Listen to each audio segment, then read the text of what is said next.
Good morning to you all students. Hi students, how are you? I hope you all are fine. Whether you are studying daily portions. So have you all revised till yesterday's portion? So now we are studying about which chapter? Chapter 3, Computer Organization. Isn't it? So welcome to your today's online class. Okay. So till now we have studied in chapter 3. What are the portions we have studied? One part of the portion we have studied about types of microprocessor, their characteristics and their types. What the second part we are studying? Memory devices. So one of the two important questions already you have studied. What are they? Characteristics of microprocessor, then memory hierarchy. Isn't it? Yes. Among that memory devices, we are studying each and every memory device separate. Isn't it? So yesterday we have studied about memory device called RAM. Which memory device you have studied? RAM. So just to recall, what are the things you have studied in RAM?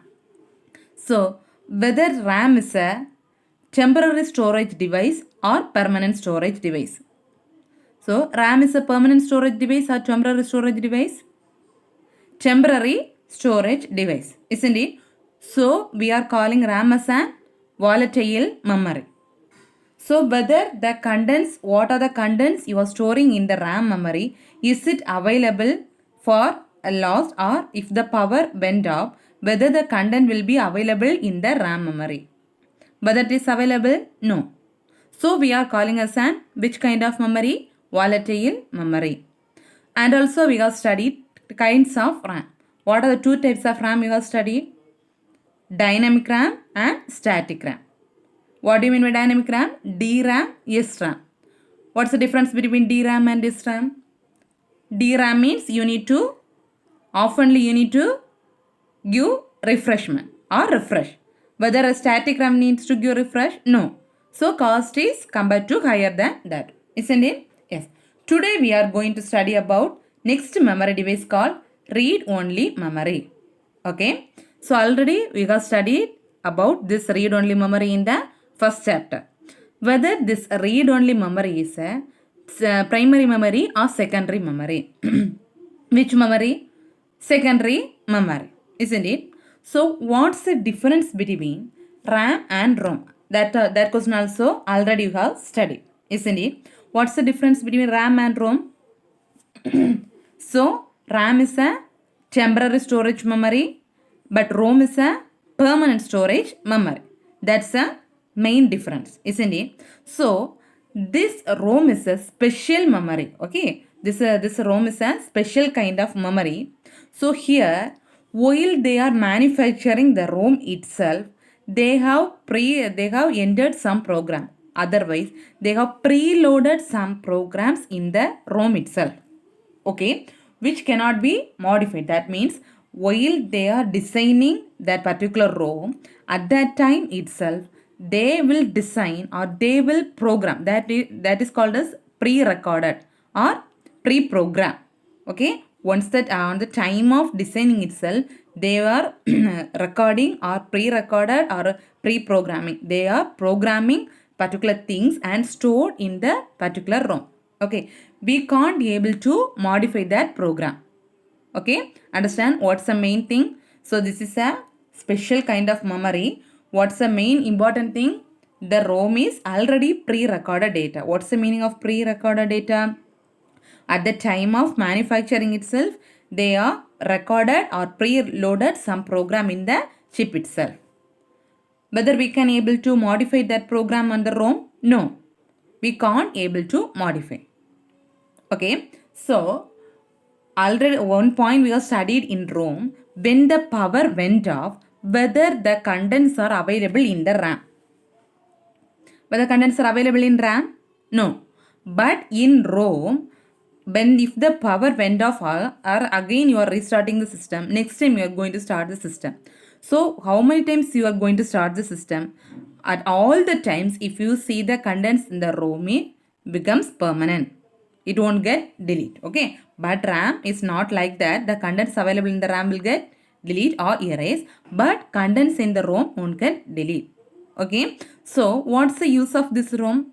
Already you have studied when you are going to on the computer. At the time, what this ROM will do? So it will check whether all the devices in the sense keyboard, mouse, then inside the CPU, arithmetic logic unit, control, all the things are connected, interconnected properly, or whether they can operate properly. So that's the purpose of ROM. That is called as pre-recorded. How it will check? So by using that pre-recorded program. Okay, so on the designing time they have loaded some program on the ROM, that is called as ROM chip. That program we can't able to modify or remove. Okay, those person are at the time of designing itself, persons are program or pre-recorded some program on the ROM chip. That program we can't able to modify or remove, but we can able to read, but we can able to see, we can able to read the program, but we can't able to edit it or modify it or remove it. Okay, so the next point, that the point they have given, so the contents will always be available when the power went off. If the power went off means also the content will be there. So we are calling ROM is which kind of memory? Non-volatile memory. Understand what are the things we have studied in ROM?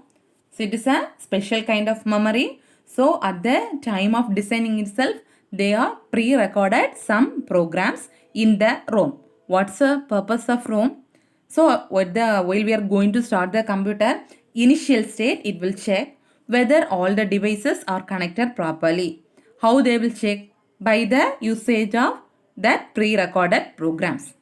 So once the data we are recorded in the ROM means we can't able to modify the data or delete the data, or we can't able to edit the contents, but we can able to read the content or we can able to view the particular content. Okay, so if the power went means also the contents will be remain stagnant or static in the ROM. So we are calling ROM as which kind of memory? Non-volatile memory. Understand? So see, this is a picture of a ROM. This is called as ROM chip. Okay, so yesterday I showed the picture of what? RAM, isn't it? So that RAM is different from this ROM. So this is like a chip. So this chip will contain pins. So listen, this ROM we are modified or mounted this ROM on the motherboard. Okay, we are going to mount this ROM in where? Motherboard. See, in the motherboard they have molded that two ROMs are there. Is it visible? The green color portion, no, that is called as motherboard. In the motherboard only they are mounting this ROM. Understand? Yes. Next thing is, next another kind of memory called PROM. Okay, PROM means programmable read-only memory. So this ROM and all name itself having read-only memory. What's the meaning of read-only memory? Only we can able to read the content, but we can't able to edit the content, isn't it? So but here PROM, programmable read-only memory. So this memory is also called as what kind of memory? Non-volatile memory. So PROM is also called as which kind of memory? Non-volatile memory. So what's the meaning of non-volatile memory? So what are the contents already pre-recorded or already stored in that particular chip? It will remains static, or it will remains all the time. Whenever we are going to open or whenever we are going to see their content, the contents will remain the same. Our contents will present on the same chip or same memory. So so only we are calling as an volatile memory. Sorry, non-volatile memory. Okay, so this PROM is also called as which kind of memory? Non-volatile memory. An important point, so here we can able to write the data only once. Okay, so once you are going to write the program on the PROM. Okay, how many times we can able to write the program in PROM? Only one time. That means we can able to install or we can able to write some programs in this memory at only once only you can able to write the program. Okay, but once you have already typed or entered the program in that particular PROM, okay, once you have entered, the program will remain forever. That means till end. For example, at how many years you are going to using the particular system, or how many years you are going to using the particular ROM, till that the program remains the same in that PROM.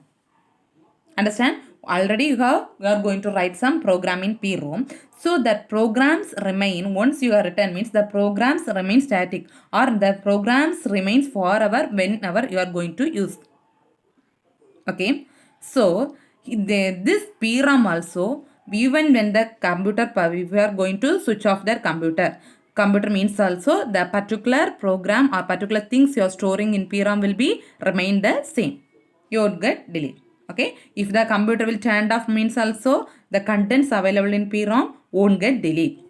Understand? So what are the points you have studied in PROM? So please understand, differentiate and study. Okay, otherwise surely you will get forget. Okay, because all the things, if you are studying me RAM, ROM, PROM, next also a lot of memories are there. Almost all the things will be same. 1 or 2 points they are given in some different. So differentiate that point, understand and study. Okay, so what are things you have studied in PROM? It's a kind of non-volatile memory. So once, how many times you can able to write a program? So you can able to write the program only once on the particular memory. Once you have entered the program on the PROM means you can't able to delete. That program will remain. How many times you are going to use, at that time fully you can able to use that program, or you can able to view the program. Okay, so this PROM also, the content won't get delete even when the computer is turned off, or if you are going to off the computer also, the content won't get delete. The contents will remain the same in PROM. Understand? Yes, listen. Next, this important question. So likewise, they will ask the differentiate between all the memories. Maybe in RAM and ROM, PRAM and ROM, EPROM. Likewise, they will ask for differentiation. So listen carefully. Okay. So here, how this PROM will differ from ROM. So what's the differentiate between PROM and ROM? Okay, listen. So we on the designing time of PROM, so while starting stage they have designed the PROM as a blank memory. Okay, for example, you are going to buy one new memory card. So whether they will copy or hold any copy any files in the memory card. So listen, how this PROM is different from ROM. Okay, so what's the first difference means? So at the manufacturing time, while they are manufacturing, this PROM is manufactured as a blank memory. Okay, what's the meaning of that one means? For example, you are going to buy one new memory card or SD card. So once you are buying the new memory card, whether they will copy any files or whether they will give any files inside the memory card? No. So initially whether there any files is there? No. It's a blank thing, isn't it? Likewise, at the manufacturing time of PROM, we are manufactured the PROM as a blank memory. Okay, at that time, while manufacturing time, they are not going to write any program. So at that time the memory will be blank. But in case of ROM, okay, already I explained about ROM. So in case of ROM, what they will do at the designing time, or that is pre-recorded data or pre-recorded program, pre-loaded program. Already explained, no? So at the in case of ROM, while manufacturing time itself, they are programmed in the ROM chip. Understand what's the first difference? So PROM, while the manufacturing time, they are not going to write any program on the PROM.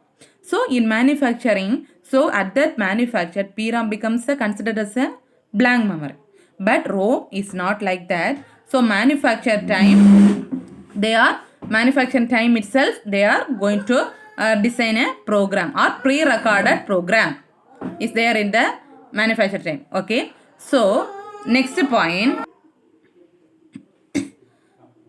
So in case of PROM, so at the designing time, that means at manufacturing day, they are not going to write any program. They are considered PROM as a blank memory. But particular person or particular programmer or particular engineer is going to enter some data on the PROM chip. Okay, But manufacturing time, they are not going to write any program. But for example, they are going to install all the parts in the computer. Okay. At the manufacturing time, they are not going to write any program. But they are, after manufactured everything, they are assembling or they are installing all the parts inside the CPU. So at that time, a particular programmer will write some programs on PROM. Okay, otherwise a particular programmer or particular designer or particular engineer going to write some data or informations on that PROM chip. Okay, that person we are calling as an PROM programmer. Okay, the person who enters the data into the PROM chip at the time of installing, that person we are calling as an whom? PROM programmer. Okay, PROM programmer or PROM burner. So who is PROM programmer or PROM burner? Person who leads to write some data to PROM chip. That person we are calling as an PROM programmer or PROM burner. Okay, important question. So that this process of programming in PROM we are calling as an burning the PROM. Okay, so important 2 more question. What do you mean by burning the PROM? So what do you mean by burning the PROM? So if they ask for this question means 3 mark means you should write this 3 point. Okay. So at the manufacture, what the first point you will write? At the time of manufacturing, PROM will consider as a blank memory. In the case of manufacturing, there are no contents is there in PROM. Okay. But in ROM, in manufacturing time itself, the pre-recorded program is there in ROM chip. But PROM is not like that. So, particular designer or programmer or engineer is going to write or enter some data on the PROM while the time of installation. So, particular person we are calling as an PROM programmer or PROM burner. This process of programming in which device, which chip? PROM. This process we are calling as an burning the PROM. Understand? Yes. Next memory is EPROM. Okay, so ROM already we have studied. Then first just from name itself you understand and study. Okay, ROM, read only memory. That means preloaded program. Only we can able to read. Okay, ROM. Next thing, PROM, programmable read only memory. What's the meaning of that one? At the manufacturer there is no program. But at the time of installation, a program burner will write program. That is programmable. Okay. So here, erasable programmable read-only memory. EPROM. Okay. Understand? Listen. So this memory is also a one special kind of memory. So this working of PROM and EPROM is almost the same. Okay. So the working of PROM as well as EPROM almost the same. So what's the main thing here means the content available in this PROM chip can be able to erased by using ultraviolet rays. Important 1 mark question. Maximum they will ask this question for 2 mark or 3 mark. Okay. Last year also they asked this question 2 or 3 times. Okay. EPROM. What do you mean by EPROM? Erasable. Name itself erasable. So the data available in this ROM chip can able to delete by one source. That source is called ultraviolet rays. Okay. The content available in that EPROM chip can be able to erase by using which one? Ultraviolet rays. Okay. So if ultraviolet rays falls on this chip means the content may get spoiled. Understand? But if the content gets spoiled also, we can able to reprogram that particular content. Okay. That's the important thing. So the content available in that PROM can be erased by using which rays? Ultraviolet rays. If the particular rays will fall or exposed in that particular chip, PROM chip means the content will get erased. If the content will get erased means also we can able to or we can it is possible to reprogram the particular program. Understand what do you mean by reprogram? Once again, we need to write the program. That is called as reprogram. The data we have stored in the PROM can be EPROM may get deleted or erased by using ultraviolet rays also. We can able to reprogram the memory. So by that name only they are calling an erasable programmable. So what's by name itself? Think and study. Erasable. So the content is erased by using which rays? Ultraviolet rays. Programmable. If the content is lost or if the content is deleted or erased means also we can able to reprogram. That is called as programmable. Just differentiate by the name itself you can study. Then only you will never get forget. Understand? Yes. So next thing, how this EPROM is differs from PROM. Okay. Already we have studied PROM differentiate between PROM and ROM. So this is the picture of EPROM. Okay. So mostly similar only. That PROM and PROM, this EPROM and mostly similar only. Only by the designing some things only inside their content are different. Okay. So what's the difference between EPROM and PROM? Okay, so already we have studied in PROM we can able to write the content how many times? Only one time. That means only once. So you can able to write the content only once in which memory? PROM memory.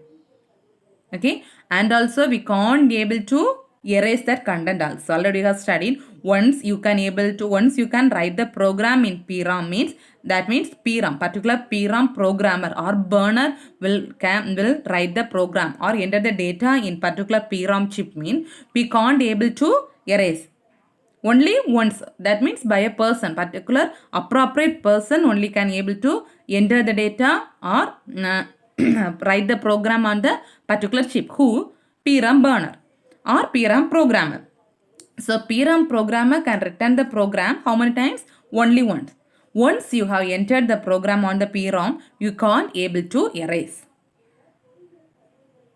Okay. So that's a important point. Where they have used in this EPROM means EPROMs are mainly used in personal computers. What do you mean by personal computers? Normal, maybe in laptops or computers we are using in our homes or personal purpose. That is called as personal computers. Okay, because only the manufacturer can able to replace the content. Okay, so if any error is there means only those who manufacture particular thing, that manufacturer person can only able to reprogram the chip. Okay, so that's the main important thing. What's the difference between EPROM and PROM? PROM we can able to write the program only once, but we can't able to erase. But EPROM the contents may get erased by using ultraviolet rays, but we can able to reprogram the particular memory. But this kind of EPROMs are mainly used in which kind of computers? Personal computers. Why? So if any fault is occur or if anything damage means particular manufacturer or those who design that one, that person can able to replace or replace the contents based on the versions. New versions they will introduce, isn't it? Based on that versions they can able to reprogram the particular things even if the contents will get erased by using ultraviolet rays. Understand? So next thing is EEPROM. Okay, ROM you have studied, PROM you have studied, EPROM you have studied, EEPROM. EEPROM means electrically erasable programmable read-only memory. Okay, name itself having electrically erasable programmable read-only memory. Okay, so here electrically, a word itself having electrically erasable. So the data present in this ROM can able to get delete or erased by using which one? Electrical or electric charge.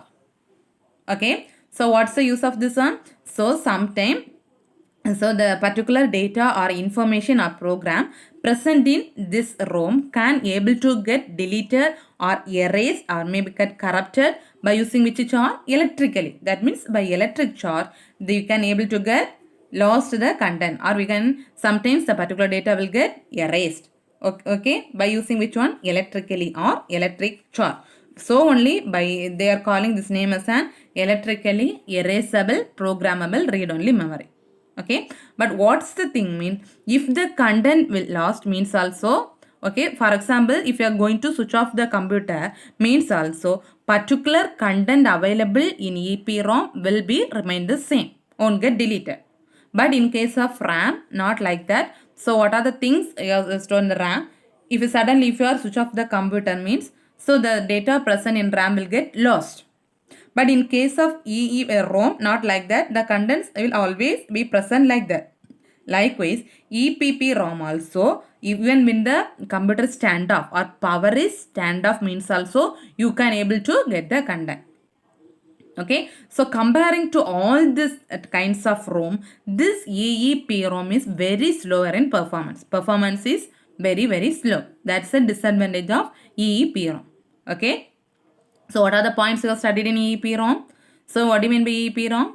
Electrically erasable, programmable, read-only memory. So what's the thing? Name itself having.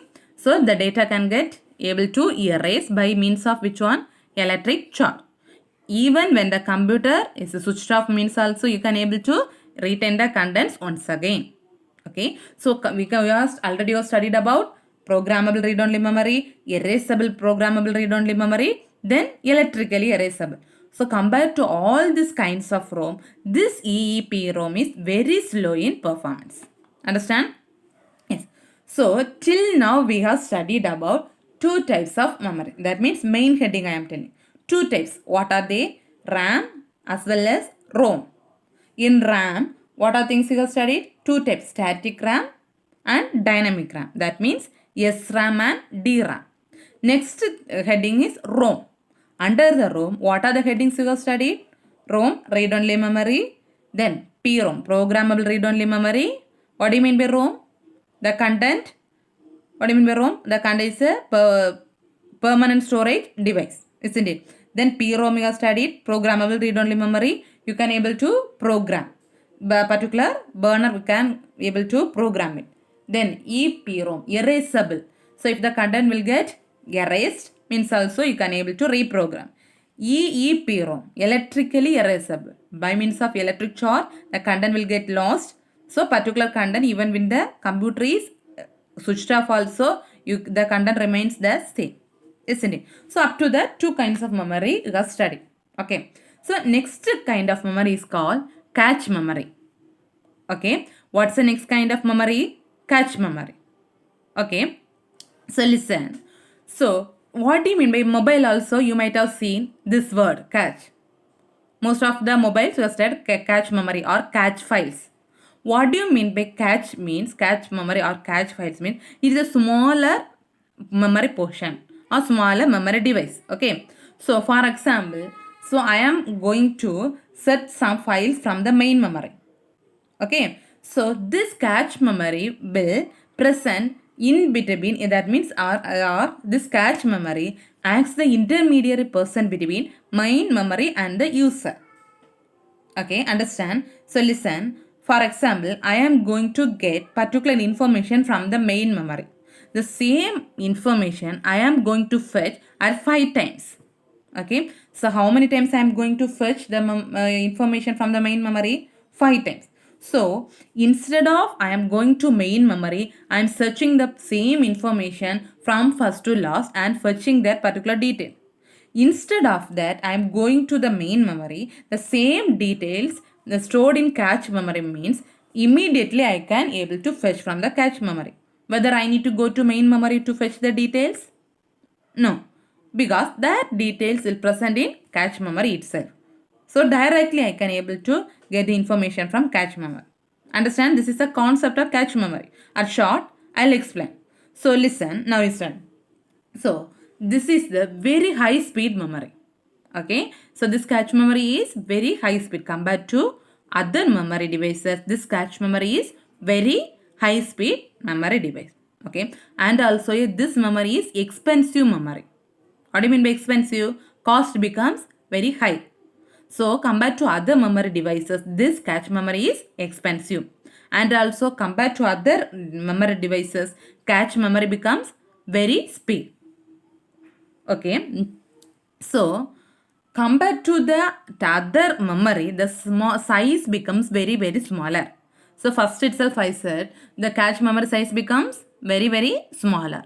So and the cost also becomes very high. Isn't it? Cost also becomes very high, but the memory size is very small compared to the other main memory devices. Okay, so one thing I explained, no, instead of I need to go to the CPU from the, instead of I need to go to main memory to fetch the particular details, so the particular details need to store it cache memory means I will consume some more. For example, I said no, first itself I need to fetch some data from main memory. The same data I need to fetch 10 or 20 times or 5 times. So for me, whether it is a time consuming process, yes, isn't it? So for 10 times or 20 times I need to go there, I need to get the detail. Okay, one best example I am telling. So for example, your class may be in ground floor. Okay, so your office room may be in third floor. For example, I am telling. Okay, so you need to go to the office per day. Per day or one day you need to go to the office 5 times in single day, or for example one day you need to go to the office at 5 times for some purpose. For example, for paying fees or getting some things from store or anything. Okay, instead of you are going, so you need to pay the fees for you, maybe your friend, 5 friends I think. Okay, so instead of you are going to the office to the third floor 4 to 5 times, any one person come and get collected the particular fees detail from you, and he or she will pay the fees to the office. Whether which one is easy?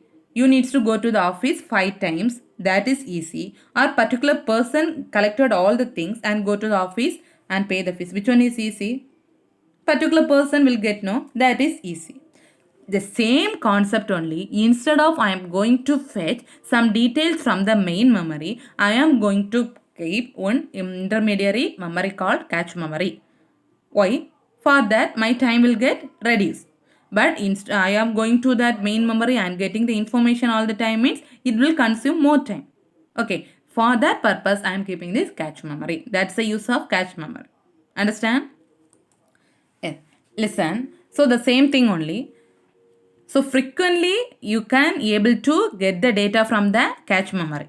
Okay. So instead of going, listen, see this diagram. So in this diagram, access time and response time. For example, I am telling what do you mean by access time and response time. For example, I am teaching some lessons to you. So how at what capacity you are getting, or what capacity you are accessing, or what capacity you are understanding particular things I am teaching. That is called access time. Then I am asking particular questions from some topic, or the what topic I am teaching now. The same topic I will ask some questions regarding something. So if you answer suddenly means your response time will fast. If I ask some questions, you will be sitting and keep quiet and sit. Whether the response time will good? No. Now understand what you mean by access time and response time? Yeah. Likewise, this instead of going to the main memory, we can able to listen. This is main memory. This if you are going to get some informations. What input we are going means some input you are giving. So if input you are giving means that input directly comes to which device? CPU. So if this cache memory is not there means directly I need to go to main memory. So I need to search whether the content is present in main memory or not. It is a time consuming. So for that I can give some intermediary person or intermediary device called what? Cache memory. Okay. So what do you mean by access time means? So the request I am giving this side arrow. The request from CPU is given to main memory. That means particular information I need to get. That is called as request time. So what do you mean by response time? For that request, particular data will fetch and given to CPU. That is called as what? Response time. Okay. So that only we are calling as another name, read operation and write operation. Okay. Otherwise, read request and write request. What request you are giving, that request becomes fast. The request from CPU to cache memory, it will get fast. But if request from CPU to main memory you will get means your response time will get slow. For that only they come mentioned. From cache memory, if you get the result means your result will get fast. But if you get directly from main memory means the result will get slow. Understand? Yes. Next topic is secondary storage devices. Okay, so name itself having secondary. So some secondary devices we are going to study. Okay, so listen here. What do you mean by secondary storage devices means? Other than this components present inside the CPU or other than the memory things present inside the CPU, we are going to insert some new memory devices from outside the environment. Understand what do you mean by secondary storage device?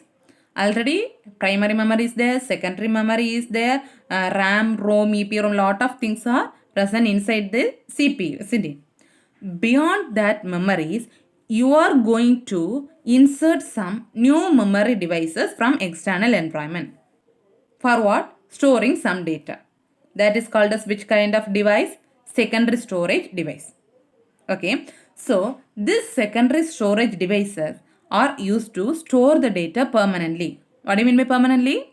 So once you store the data means at how many times you need to see, at all the times you can able to see the particular data. That's called permanent data. So it won't get delete. If you either you need to get needs to will delete, otherwise the data will be present permanent. Okay, so this secondary storage device acts as a supporting memory to the main memory. Okay, this memory device always will give as a supporting memory device to main memory. Okay, so these secondary devices are also a non-volatile in nature. What do you mean by non-volatile? The contents present in that memory will permanent, won't get delete. Either you needs to delete, otherwise by itself it won't get delete. That's the meaning of non-volatile. Okay. So we are calling this storage device is called as backup storage. Okay. What do you mean by backup storage? The things you need to store in a particular memory, at what time you need to view that file, at that time you can pin that device and you can able to view that file. That is called backup. Okay, so what do you mean by secondary storage device? Secondary storage device is you can able to store the data permanently. So for that purpose you are using secondary storage device. So this device it acts as a supporting memory to main memory. This is also a non-volatile. The contents won't get deleted immediately. The secondary storage is calling other name is called as backup storage. Important one mark. Secondary storage is otherwise called as backup storage. Okay. So first secondary storage device is hard disk. Okay. What's the first secondary storage device? Hard disk. Okay. So this is the image or picture of a hard disk. Is it visible for you? See. So this is the supportive memory device in a computer. So this only we are calling as which device? Hard disk. Okay. So in this hard disk you can able to store data. For example, based on their capacity you can able to store the data. 500 GB hard disk is there, 1 TB hard disk is there, 250 GB hard disk is there. Likewise, 250 GB means you can able to store the data up to 250 GB. 500 GB means you can able to store the data 500 GB. 1 TB means 1 TB. Okay, so this hard disk is a magnetic disk. Okay, so this hard disk is a which kind of disk? Magnetic disk. So you can able to store the data in this disk. Okay, so this hard disk if is seen in the CPU means the hard disk can be arranged as a stack arrangement. Okay, so what do you mean by stack? Stack means one another one. Okay, one by one arrangement. First hard disk you can arrange, then above next one, above next one. Likewise, that is a stack arrangement. Okay, so this is the stack arrangement of a disk.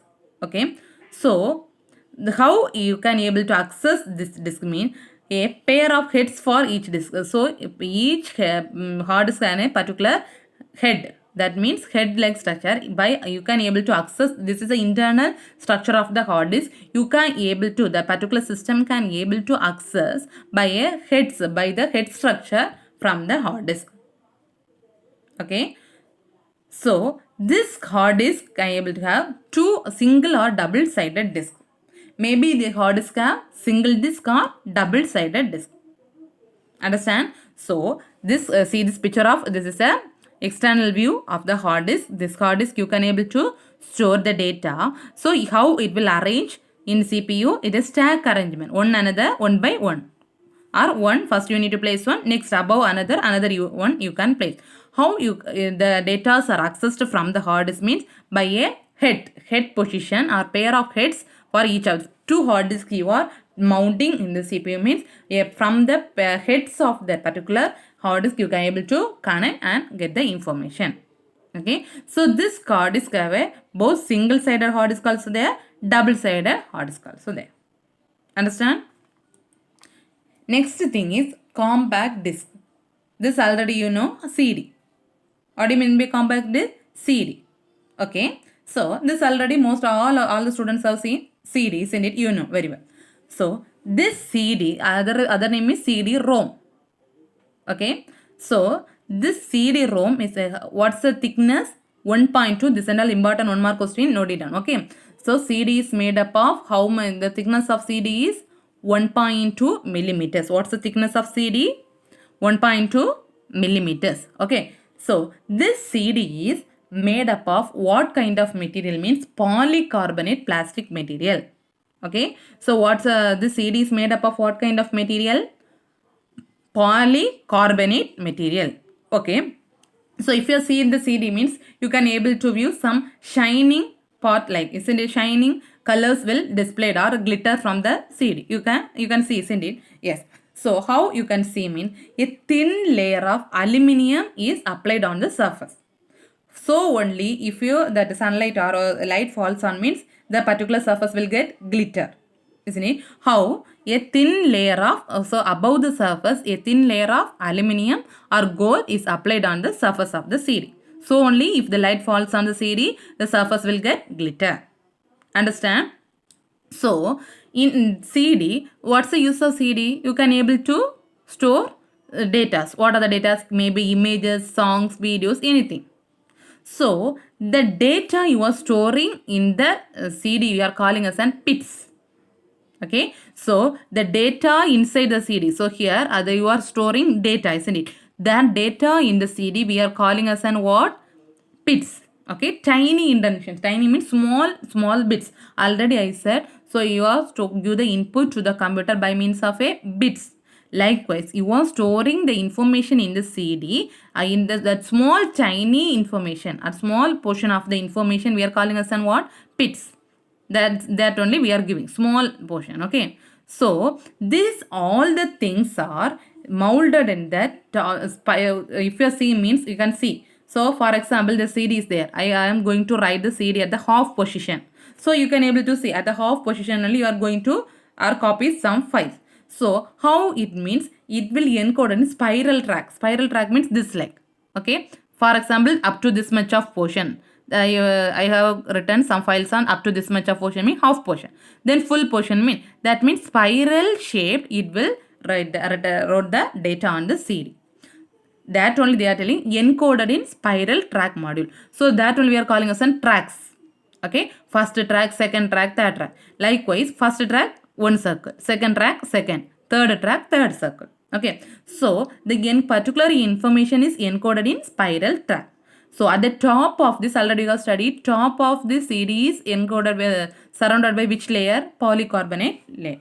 Okay, so already I said the information, small information we are stored in the CD we are calling as an what? Bits. Okay, so the area between these bits we are calling as an LANs. Okay, see this and all small bits you are storing inside the CD. The area in between these bits we are calling as an what? LANs. Okay, listen, in the CD a small motor like structure is there that used to rotate the disc. Which portion used to rotate the CD player? A motor like structure. Okay, so the normal capacity or ordinary capacity of CD is 700 MB. This is also important question. So what are the things you have studied in CD? CD is how much thickness it will be? 1.2 millimeters. So this CD is made up of which kind of plastic material? Polycarbonate plastic material. So how it will glitter? A layer of aluminium or gold is applied on the surface of the CD. So what's the use of CD? You can able to store some data. The small information storing in this CD we are calling as an bits. So this information will get molded on the basis of spiral. How it will get molded? Spiral basis. So the area between the pits we are calling as an lens. So a motor like structure is there used to rotate the disc. What's the maximum capacity? 700 MB. Okay. So today we have studied lot of memory devices. RAM already we have discussed. ROM. Then secondary storage devices. Two things. What are they? This compact disk as well as hard disk. Okay, so please study. So what's the today's assignment means? So you should study this characteristics of a microprocessor, then memory hierarchy, and all this memory questions. Okay, RAM, ROM, EPROM. So today you should study and write. What's assignment mean? Today's assignment you should write RAM, ROM, EPROM, and EEPROM, and also characteristics of microprocessor. Today you should study and write. Then only you will never get forget. Thank you, students. Thank you.